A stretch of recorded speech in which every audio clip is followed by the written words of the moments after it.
Le saviez-vous? Le Grand Prix de Grande-Bretagne a lieu sur l'ancienne base militaire de Silverstone. Si celle-ci n'est plus en activité depuis 1948, 2 avions de chasse ont pourtant fait une entrée fracassante sur la piste, à la grande surprise d'à peu près tout le monde.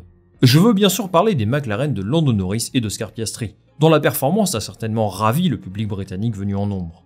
Après une qualification extrêmement réussie, P2 et P3 quand même, Norris et Piastri ont obtenu un résultat qu'on croyait impossible il y a à peine 2 courses. Lando Norris est invité sur la 2e marche du podium, et la 4e place d'Oscar Piastri apparaît presque comme décevante, au vu du fabuleux week-end qu'il a réalisé. C'est dire comme son écurie nous a impressionnés.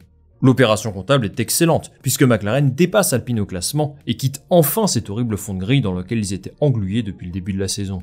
Parce que oui, ils reviennent de très loin. Zak Brown, le patron de l'équipe, disait avant même que la saison ne commence que la monoplace était ratée et qu'ils auraient besoin de temps pour corriger leurs nombreuses lacunes.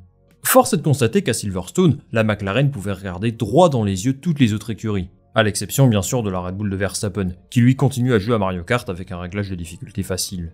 Concrètement, comment McLaren a réussi ce coup de génie? Est-ce quelque chose d'éphémère ou peut-on s'attendre à les voir jouer un cran plus haut ces prochains Grands Prix? C'est ce qu'on va voir dans cette vidéo, on est parti. Avant toute chose, il faut dire qu'il y avait des signes avant-coureurs d'un regain de forme de la part de McLaren. Il suffit de regarder ce qu'il s'est passé une course auparavant, en Autriche. Lando Norris s'est qualifié 4ème sur le Red Bull Ring, et il a terminé la course à la même position. C'est propre, c'est solide, et c'est évidemment quelque chose qui lui amène de la confiance. Cet enchaînement de bons résultats était quelque chose de presque inespéré. J'en ai parlé dans ma vidéo sur les pilotes fantômes il y a un mois. Je vous disais que McLaren est une écurie particulièrement instable, mais surtout décevante. À part quelques apparitions en Q3, une course très opportuniste en Australie, 2-3 points décrochés par-ci par-là à Monaco ou à Bakou, eh bien honnêtement, on n'avait pas grand-chose à se mettre sous la dent. Leur rythme de course était abominable, leurs évolutions avaient du mal à marcher, Lando Norris broyait du noir, et Oscar Piastri se demandait bien ce qu'il faisait là. Mais en l'espace de 2 week-ends, Zak Brown et son équipe ont totalement balayé cette image négative, pour laisser place à des scènes de joie, de bonheur et de douches de champagne bien méritées.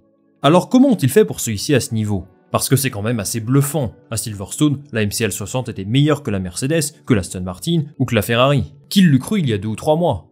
Il y a plusieurs explications derrière leur week-end impressionnant. Il faut commencer par parler de leurs évolutions.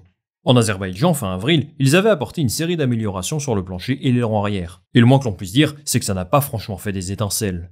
Alors il y avait du mieux certes, mais leur rythme s'effondrait déjà lors du Grand Prix suivant, à Miami. À partir de là, McLaren était en plein doute, et beaucoup ont remis en question leur capacité à produire des évolutions qui fonctionnent. Si ce qu'on a vu à Bakou a pu être considéré comme un échec, ça a eu le mérite de poser les bases d'un nouveau concept qui avait clairement du potentiel. Et en Autriche, les ingénieurs de l'écurie ont dû halluciner lorsqu'ils ont eu leur rythme de course. Priorité au leader, c'est Lando Norris qui a bénéficié d'une belle série d'améliorations. Au programme, un concept de plancher totalement nouveau, des pontons retravaillés, une nouvelle forme pour le diffuseur et même des petites modifications sur le capot moteur, sur le halo et sur les rétroviseurs. C'est un ensemble d'évolutions assez conséquent sur un week-end, et l'objectif était facile à deviner. Retrouver du rythme, améliorer l'efficacité aérodynamique, générer davantage d'appui tout en limitant les problèmes de traînée, et se battre dans le haut du midfield le plus vite possible. En 2 week-ends, McLaren y est parvenu. Et s'ils ont aujourd'hui passé la vitesse supérieure, c'est grâce à leurs ingénieurs qui se sont inspirés de 2 concepts de monoplace qui fonctionnent plutôt pas mal jusqu'à présent. La MR23 d'Aston Martin et surtout la RB19 de Red Bull.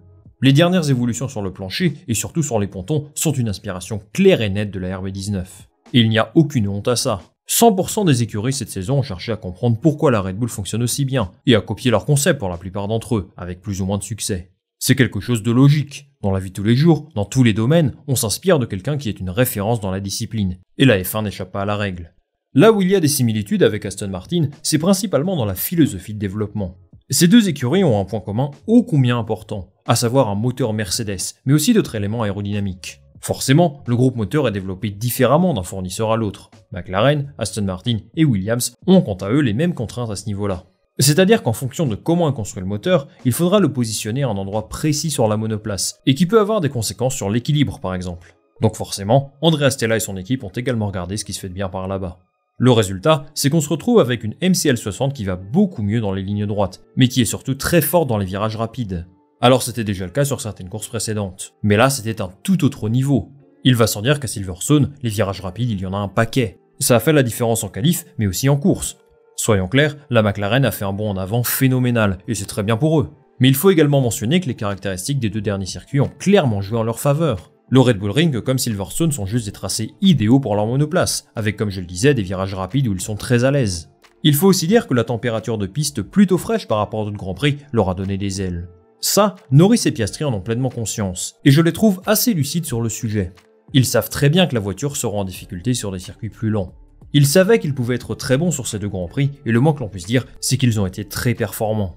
En 2 courses, ils ont récolté 42 points, seul Red Bull fait mieux. Je pense qu'on peut difficilement en attendre plus d'eux, et ils peuvent profiter d'une semaine de repos bien méritée. La grande question aujourd'hui est simple. Sont-ils capables de maintenir ce niveau de forme? Si vous me posez la question aujourd'hui, j'ai envie de répondre non. Les 2 pilotes ont tenu un discours qui frôle le pessimisme à l'issue de la course, ou plutôt un discours assez réaliste au final. McLaren revient de très loin. Ils ont aujourd'hui trouvé la recette qui marche sur un certain type de circuit, et je suis convaincu qu'ils obtiendront des meilleurs résultats que ceux du début de saison. Soyons clairs, cette voiture semble aujourd'hui vraiment forte. Les ingénieurs ont fait un travail incroyable, et je refuse de croire qu'ils reviendront dans les profondeurs du classement après avoir atteint ce niveau. Mais la voiture a des défauts, des faiblesses, qui malheureusement pour eux, devraient les handicaper jusqu'à la fin de la saison. Première chose, la monoplace est un véritable enfer en ce qui concerne le freinage. C'est quelque chose que Lando Norris a expliqué je ne sais pas combien de fois depuis l'an dernier. Il ne comprend rien aux trajectoires de sa voiture dans les zones de freinage. Il dit que d'un virage à l'autre, sa voiture a un comportement totalement différent, et qu'au moindre coup de vent, elle part dans tous les sens. C'est drôle parce que les pilotes Ferrari disent exactement la même chose sur leur monoplace. Mais dans tous les cas, j'imagine même pas la complexité du truc sur des virages lents surtout. Ensuite, ont-ils vraiment réglé tous leurs problèmes de traînée? Vu comment se sont déroulées les courses en Autriche et à Silverstone, je pense qu'ils sont sur la bonne voie. Mais il y a encore des points d'interrogation. Je peux également vous parler des gros problèmes d'équilibre de la monoplace, de la faible efficacité du train arrière, ou encore des pneus qui surchauffent beaucoup plus rapidement que les autres. À Silverstone ça passe, mais c'est une contrainte énorme sur beaucoup d'autres tracés. Là où j'ai envie d'être un peu plus optimiste pour eux, c'est qu'on a vu jusqu'à présent à peu près 75% des évolutions prévues dans ce package. A priori, les 25% restants devraient arriver en Hongrie dans 2 semaines, et ça devrait les aider à régler une partie des derniers problèmes qu'ils rencontrent. Mais il faut être réaliste, je pense qu'ils ont trop de retard pour espérer autre chose que la 5ème place cette saison.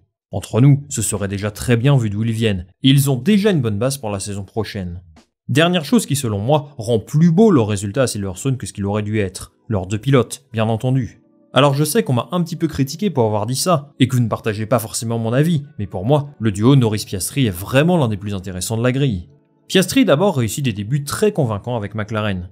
Souvenez-vous simplement la galère dans laquelle était Ricciardo l'an dernier. La voiture est très difficile à conduire, et pourtant, Piastri semble s'adapter en un temps record.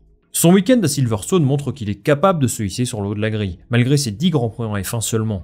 C'est un pilote avec un potentiel monstre. Je pense qu'on en parlera un peu plus en détail dans une autre vidéo. Alors il a eu des week-ends un peu moins bien évidemment, mais je n'ai pas souvenir d'un gros crash par exemple, à part sa petite erreur sous la pluie au Canada.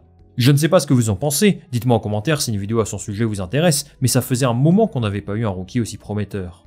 Forcément, statistiquement, la différence avec son coéquipier est importante, mais c'est surtout dû aux prouesses de Lando Norris. Comme d'habitude, le pilote britannique confirme son statut. Il est venu décrocher son 7ème podium en Formule 1 à Silverstone, et je suis vraiment heureux pour lui au vu du début de saison en galère de son écurie. Je n'ai pas grand chose à dire sur lui, si ce n'est qu'il continue d'être l'un des pilotes les plus forts et les plus fiables du plateau. Il porte McLaren à bout de bras depuis 3 saisons, et ce serait bien qu'il puisse lui offrir une voiture à la hauteur de son talent, comme ça a été le cas ce week-end. Grâce à un pilote comme lui, McLaren rapporte de très gros points qui seront capitaux dans la bataille avec Alpine. La voiture est forcément taillée pour lui vu son passé avec l'écurie, et je trouve que Piastri a bien réussi à s'adapter à ce développement pas forcément facile. Aujourd'hui, la route pour le succès pour McLaren est encore très longue. Il faut saluer le travail des ingénieurs qui ont réalisé un exploit pour que cette monoplace soit aussi performante ces 2 dernières semaines.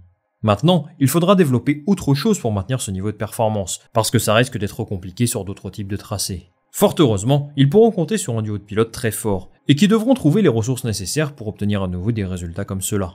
Pour McLaren, il faut garder une chose à l'esprit. La vérité d'un Grand Prix n'est pas celle du Grand Prix suivant. Sauf si tu t'appelles Max Verstappen, bien entendu. Merci beaucoup d'être resté jusqu'au bout de cette vidéo les amis. Dites-moi en commentaire ce que vous avez pensé de la performance de McLaren ce week-end, et si vous les croyez capables de décrocher d'autres podiums cette saison, moi je lirai tout ça avec attention. Comme d'habitude, si vous avez aimé cette vidéo, je vous invite à liker, à la partager autour de vous, et bien sûr à vous abonner. Ça m'aide énormément pour vous proposer toujours plus de contenu. On va se retrouver très vite pour une nouvelle vidéo. Salut, à la prochaine.